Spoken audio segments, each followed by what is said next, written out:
आपने silk route के बारे में सुना होगा। पहले भारत से जो गल्फ कंट्री व्यापार होता था वो पूरा व्यापार सिल्क रूट से होता था। तो उस समय ऊँटों के कारवे चला करते थे। तो उस समय जो पूरा व्यापार था वो पूरा व्यापार इन जैन लोगों के हाथ में हुआ करता था। तो उस समय जैन लोग इतने पूंजीपति थे, पैसे में इतने रईस हुआ करते थे कि ये जो राजा महाराजा है वो भी इनसे पैसा फाइनेंस में लेते थे। और इतने ये लोग जैन लोग यहाँ पे पूंजीपति लोग हुआ करते थे। जब यहाँ पे सिल्क रूट बंद हुआ, सिल्क रूट बंद होने का कारण था बॉम्बे पोर्ट, क्योंकि जब बॉम्बे का बंदरगाह खुला तो भारत से एक नया समुद्री मार्ग खुल गया था व्यापार। तो उसमें समय और पैसा दोनों कम लगता था। उस चक्कर में धीमे धीमे सभी यहाँ की जो व्यापारी थी वो जैसे छोड़कर बाहर चले। और आज यहाँ पे 25 फैमिली भी नहीं है, तो जैन लोग यहाँ पर बिल्कुल है नहीं। तो ये जो मंदिर है ये जैन लोगों ने यहाँ पर मंदिर बनाए थे। ये मंदिर यहाँ पे 14 और 15 सेंचुरी के बीच में मंदिर यहाँ पर बनाया। तो पहले ये जैन टेम्पल इस किले से बाहर यहाँ से 13 किलोमीटर दूर है लुद्रवा गाँव, जो कि जैसलमेर की कैपिटल हुआ करता था। वहाँ पर ये मंदिर स्थापित हुआ करते थे। जब यहाँ पे मुगल के अटैक हुए, अलाउद्दीन खिलजी और मोहम्मद तुगलक के अटैक हुए, तो उस समय उन्होंने इन मंदिरों को तोड़ दिया था, खंडित कर दिया था। तो उस समय जैन लोगों ने देखा कि भाई इस नगर में हमारे मंदिर हैं, मूर्तियाँ हैं, वो भी सुरक्षित नहीं है, तो हम इस नगर में कैसे सुरक्षित रहेंगे। तो उस समय उन्होंने क्या किया, महारावल से आज्ञा मांगी। उस समय यहाँ पे महारावल थे ये लक्ष्मण, तो उसी वजह से इस एरिया को कहते हैं लक्ष्मण विहार। अच्छा। तो उन्होंने महाराव से परमिशन मांगी कि भाई आप हमें आज्ञा दीजिए ताकि हम हमारे मंदिर इस किले में बनवा सकें। इन फ्यूचर कभी यहाँ पे कोई अटैक होता है तो हमारे जो मंदिर है, मूर्तियाँ हैं, वो सभी सुरक्षित यहाँ पे रह सकें। तो महाराव ने 3 कंडीशन रखी इन जैन लोगों के सामने।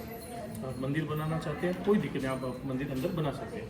तो इसके लिए मेरी आपको 3 कंडीशन का आपको पालन करना जरूरी है। उसमें पहली कंडीशन था कि यहाँ पे जो आप मंदिर बनाएंगे, मंदिर बनाने में जो स्टोन यूज होगा वो स्टोन यहाँ का लोकल स्टोन ही होना चाहिए। जैसे आप बहुत सारे जैन टेम्पल देख लीजिए, मोस्टली वाइट मार्बल के बनेंगे।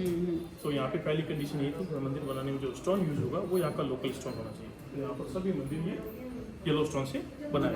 और ये जो टेम्पल है दिलवाड़ा के जैन टेम्पल है, माउंट आबू के पास दिलवाड़ा है, उनके जो जैन टेम्पल है उनकी हूबहू ये कॉपी हो रखा है।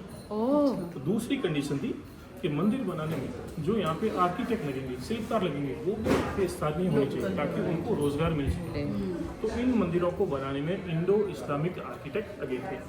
पुराने समय में आप देखिए तो ये जो आर्किटेक्ट थे, कारीगर थे, इन्होंने अपने जीवन में क्या देखा। हिंदुओं ने अपनी औरतों के आभूषण, देवी देवताओं की मूर्तियाँ, मुस्लिमों ने मस्जिद मकबरे देखे। तो जो चीज़ उन्होंने देखी वही पत्थर पे उकेरी। तो अंदर जैसे अपन जाएंगे कुछ जगह आपको हिंदू आर्ट देखने को मिलेगा, कुछ जगह इस्लामिक आर्ट देखने को मिलेगा। और तीसरी कंडीशन थी कि मंदिर बनाने के बाद इस फोर्ट का जो बाहरी वॉल है परकोटा, उस परकोटे का निर्माण यहाँ पे जैन ट्रस्ट करवाएगी। तो इन 3 कंडीशन में इनको परमिशन दी गई। 14 और 15 सेंचुरी के बीच में ये मंदिर यहाँ पर बनाए गए। और इन मंदिरों को भी बनाने में कहीं पर भी सीमेंट, चूना, मिट्टी को यूज नहीं किया गया। एंट्री लोग करके यहाँ पर मंदिर बनाए गए। जैन धर्म में 2 पंथ है, श्वेतांबर और दिगंबर। श्वेतांबर जो श्वेत वस्त्र धारण करते हैं, दिगंबर जो नील वस्त्र रहते हैं। तो यहाँ पर सभी मंदिर श्वेतांबर जैन मंदिर है। दूसरा कहें श्वेतांबर जैन लोगों को जो पंच तीर्थ है वो भी जैसलमेर में है। तो इनके जो पंच तीर्थ है उनमें है पहला किले में बने हुए जैन मंदिर, दूसरा अमर सागर गाँव में बने हुए जैन मंदिर, तीसरा लुद्रवा गाँव में बने हुए जैन मंदिर, चौथा भरमसर दादावाड़ी, 5वां है पोखरण में बने हुए जैन मंदिर। तो ये 5 मिलाकर इनकी पंच तीर्थी कहलाती है। तो खूब सारे जैन लोग यहाँ पे दर्शन करने आते हैं। तो इन 7 मंदिरों में कुल मिलाकर 6,666 मूर्तियाँ यहाँ पे लगाई गई है, बनाई गई है। 6,666 मूर्तियाँ यहाँ पर बनाई गई है। तो जैसे अपन इनको अगर जोड़ते हैं 6,666 को, 6 + 6 12, 12 + 12 24। तो जैन धर्म में कुल 24 तीर्थंकर हुए थे। तीर्थकर या तीर्थंकर जो इनके भगवान कहलाते हैं। तो पहले थे भगवान आदिनाथ जी, जिनको ऋषभदेव कहते हैं, और उन्हीं में से 24 थे महावीर स्वामी। तो उन्हीं में से 23 थे मूलनायक चिंतामणि पार्श्वनाथ जी। तो अंदर का जो मेन मंदिर है वो पार्श्वनाथ जी का मंदिर है। ठीक है। तो जैसे अपन अंदर चलेंगे तो आपको ये जो जैन प्रतिमाएं हैं ये सभी आपको दिखने में एक जैसे लगेगी। तो आप कैसे पहचान करेंगे ये किस तीर्थंकर की मूर्ति है या स्टैचू है।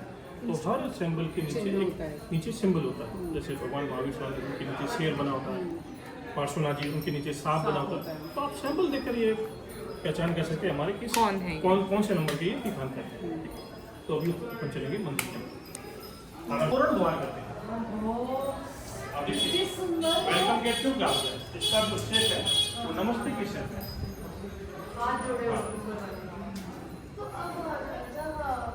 थैंकफुली फूलों के अटैक के बाद इसका ज़्यादा तोड़ताड़ नहीं हुआ है लग रहा है। यहाँ पर वो मार्केट ने बोला था कि ये सिर्फ येलो से होना चाहिए, फिर यहाँ पे व्हाइट क्यों है? ये कुछ कुछ लगाए होंगे। मोस्टली पूरा You can't do that.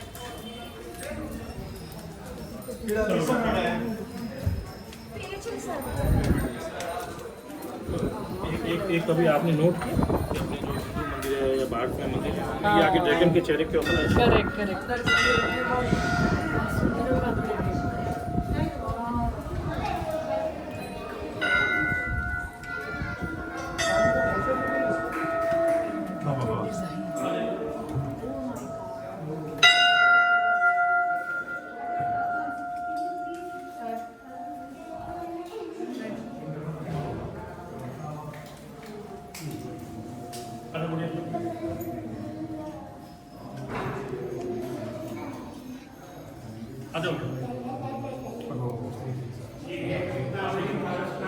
यहाँ पर ये जो सभी मंदिर हैं ये जो इनकी जो निर्माण शैली है उसे कहते हैं नागर शैली।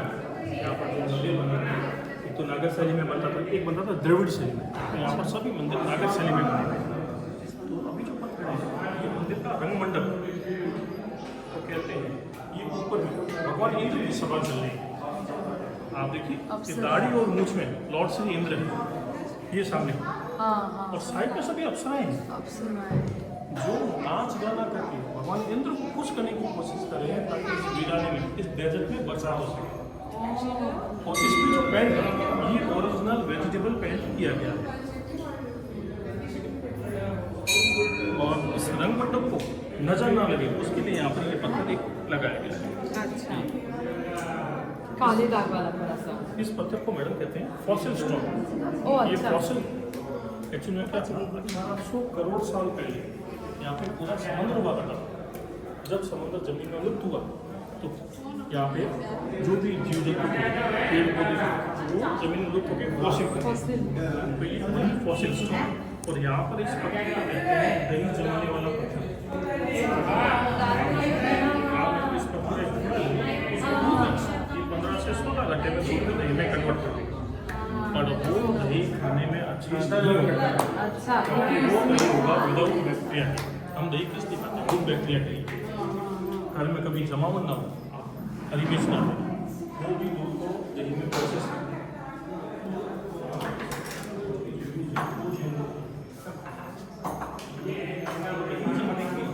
ये येलो स्टोन की मॉल होती है। उसको आप दही में जैसे आपने हाईवे पे खाना खाते हैं दही बिल्कुल काटा हुआ वो दही जमाते हैं मिट्टी के कटोरों में। उसमें क्या है एक्स्ट्रा पानी ये शेल स्टोन ये एक्स्ट्रा पानी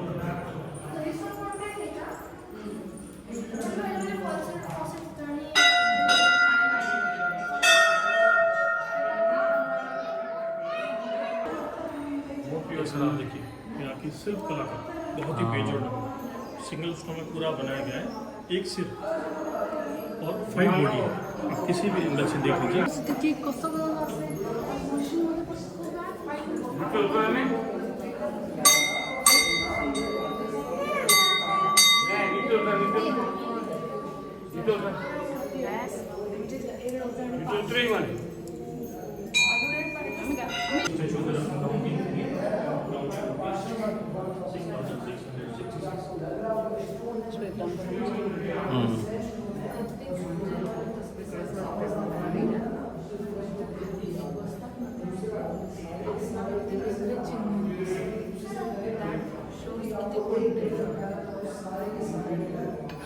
काकाला विचार काकाला आहे ना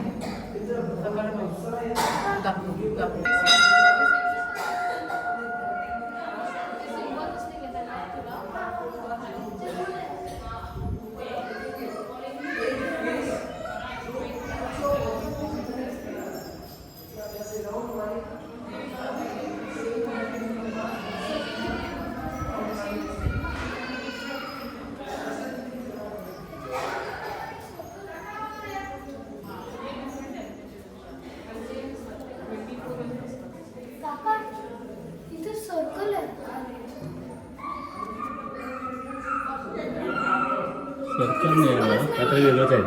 फुल आहे काकाचा सिंबलच नाही.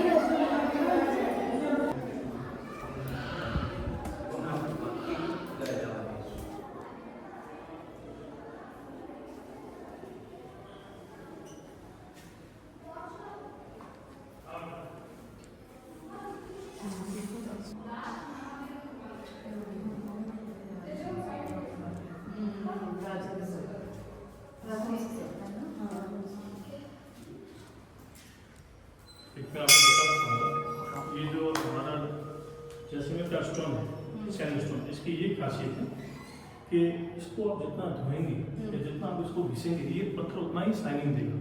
अब यहाँ पर ये चलने की वजह से ये पत्थर इतना शाइन देगा। आप देखिए यहाँ पे जो 24वें तीर्थंकर करके उनका नाम था भगवान महावीर स्वामी, तो उनके पिता का नाम था राजा सिद्धार्थ और माता का नाम था माता तिस्ला, रानी तिस्ला देवी। तो जब माता तिस्ला गर्भ से थी तो एक बार उनको 14 शुभ सपने आए थे। 14 शुभ सपने यहाँ दिखाए गए हैं। तो उनको 14 जो सपने आए थे उनमें ये बैल, स्वास्तिक, सोने से भरा घड़ा, ये सब उनको यहाँ पे दिखा था। तो जब इन्होंने सुबह इन सपनों का विवरण राजा सिद्धार्थ से किया तो कहते हैं राजा सिद्धार्थ बहुत ही बड़े ज्योतिषी थे, तो उन्होंने बताया कि आपकी जो आने वाली संतान है वो बहुत तेजस्वी, बहुत यशस्वी होगी। जैसलमेर की कैपिटल हुआ करता था। तो पार्श्वनाथ जी की जो स्टैचू है उस स्टैचू को इसी सुरंग के जरिए यहाँ पर लाया गया था। अरे बाप रे। हाँ, और अभी इस बेसमेंट के अंदर गुजरात में जो गार्डन है वहाँ आराम से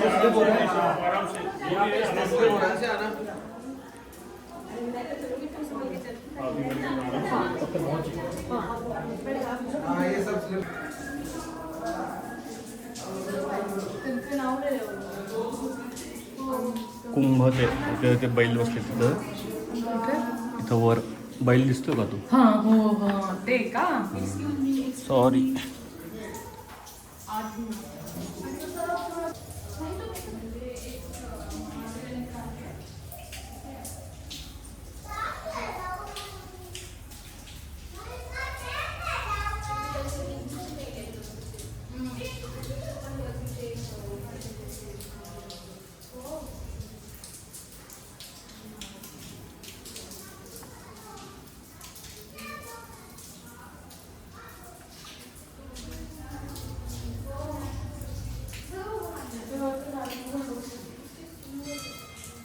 चेन आहे बघ.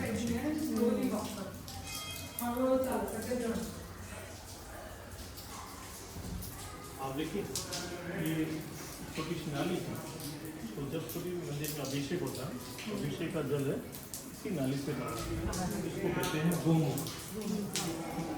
तो यहाँ से सिर्फ चारों में छोटी सी नाली के अंदर एक छोटे से पत्थर के अंदर 4 से 5 जानवर जान इसमें डाले। आपको इसमें कौन कौन से एनिमल दिख रहे हैं? लाइन तो पहले दिख रहा है. एलिफंट साइड से साइड से रैबिट है, रैबिट है. ठीक है। इसके जो पंख है वो मोर के हैं, पिकॉक। जीभ है जो गाय की है, जबड़ा है जो क्रोकोडाइल का है, ऊपर का जो फन है वो कोबरा का है, और एक बर्ड इसके मुंह के अंदर बैठा है। और वो तो वाला को ये 4 से 5 जानवर की जान इसमें सिल्कगार्ड ने डाल दी है। पक्षी नाही तसं दगडच आहे मित्रा. इथं पण आहे बस. तो दगड तसंच आहे बरं का, दगडच आहे तो. हो दिसते का त्या शेड आलेलं? हो नाही पण शेड दिलेलं आहे, ते शेड आलेलं दिसते का? इथं पण आहे तसं पर्पलिश. अरे की कसं बसलाय बघ तो.